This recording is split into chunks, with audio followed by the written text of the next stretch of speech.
when we come back. One of the great stars of the opera stage visits us in an interview that I recorded recently. Stay with us.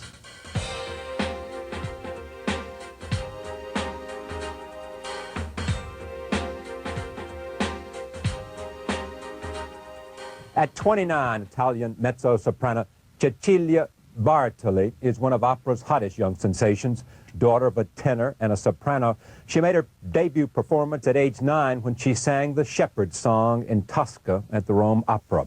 After appearing in a French national telecast, she was discovered by the late Maestro Herbert von Karajan, who invited her to sing at the Salzburg Easter Festival, but he passed away before the performance. By the time she was 27, 5 of the top 15 best-selling classical albums on the Billboard charts belonged to her.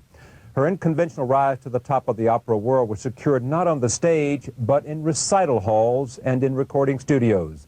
This year marks her stage debut at New York's Metropolitan Opera House, and I am very pleased to have her here at this table for this conversation. Welcome.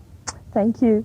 Cecilia Bartoli. Perfetto. Cecilia. Yes. Oh, thank you. That's the only 2 Italian words I know. Tell me about your mom and your father. Yes. You grew up in a world of music. It was almost impossible for you not to be a musician. A musician, yeah.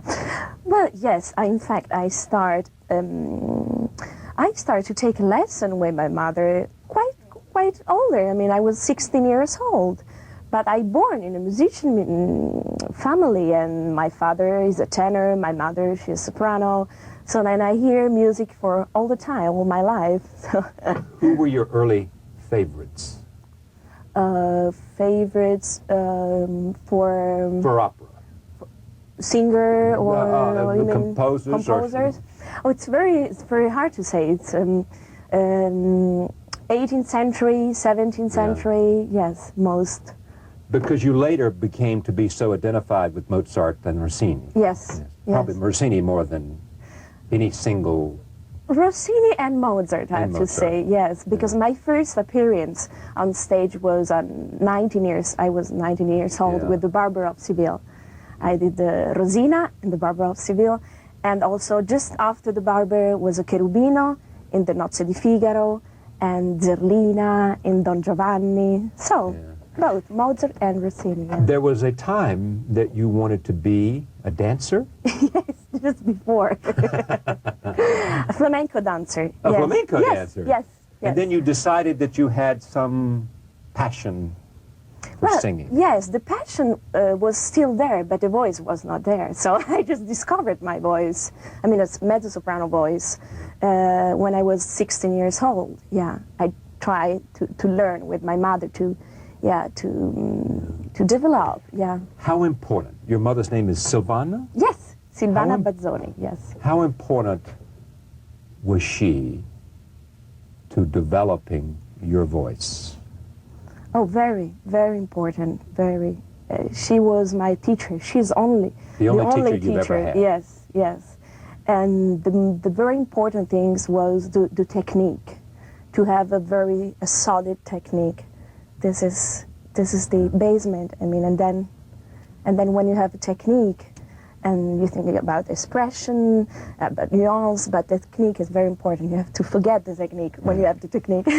She constantly emphasized breathing and clearing up this is very important. The fundamentals for you. all the career. Yeah.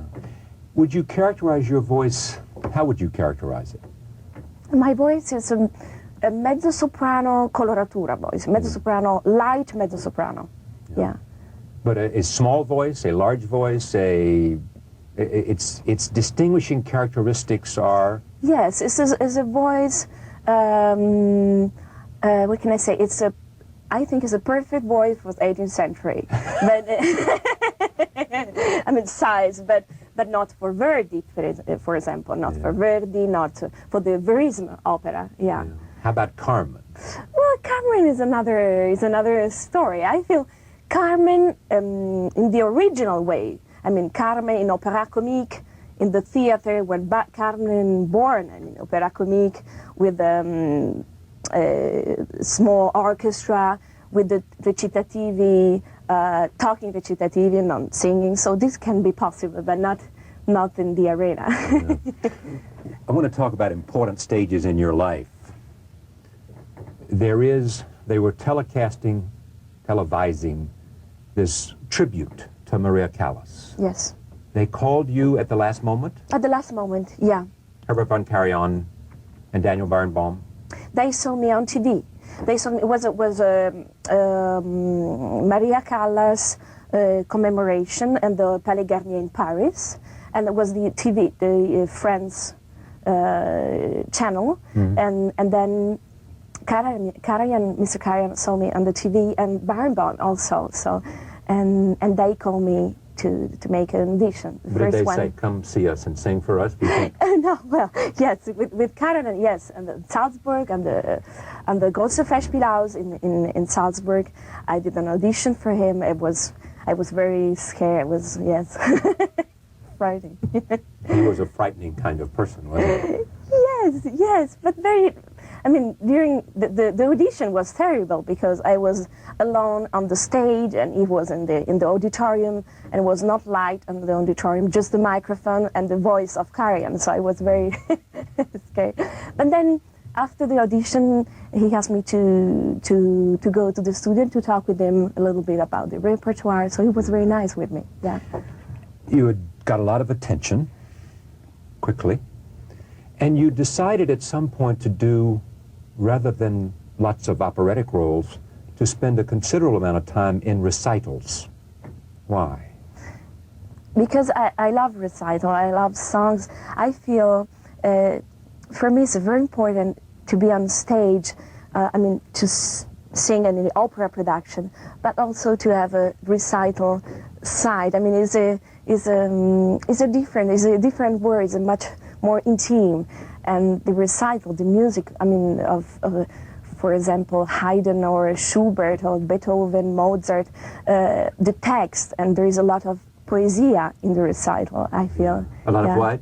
Poesy, the text is much more sophisticated, it's much more, I feel, much more interesting sometimes than the libretto, than the operatic libretto. Now, were you getting advice from people that you should be assuming more operatic roles and not doing so many recitals?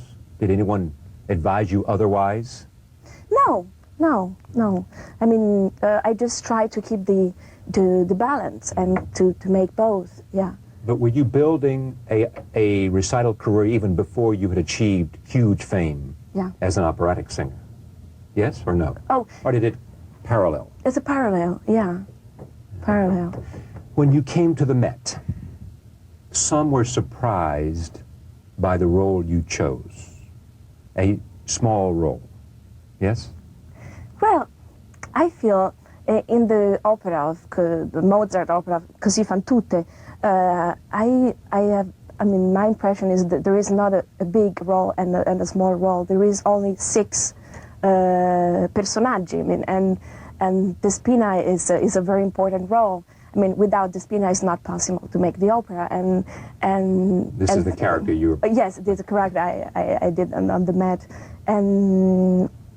And the wonderful thing about the Metropolitan debut was to make a debut with the characters. I mean, because I was in New York for many times, recitals, concert in the Carnegie Hall, and recital in the Alice Stanley Hall. And then I decided to make something, a debut with a singer, but also actress. Yeah. So there's a lot of, movement on stage. And then I feel that the Spina is really, is a wonderful role for me. I can play with the words, with all the recitativi of Da Ponte, so it's wonderful. Has there been a role model for you? Someone who had extraordinary ability that you looked with admiration at and wanted to emulate? On the past? Yes. Few singers, like Conchita Supervia, and also tenors, Schipa, Tito Schipa, and sure, Caruso and Aureliano Pertile. So, few singers. I don't have one in specific, How do you explain, you have this God-given instrument, your voice, yes? How much is it something you had and something your mother saw and developed and trained and helped you in combination with her achieve its brilliance? Yeah, I think my parents, they realized a lot of musicality on me, a lot of sense of the music and the expression, but then, and my mother started to teach me the way to try to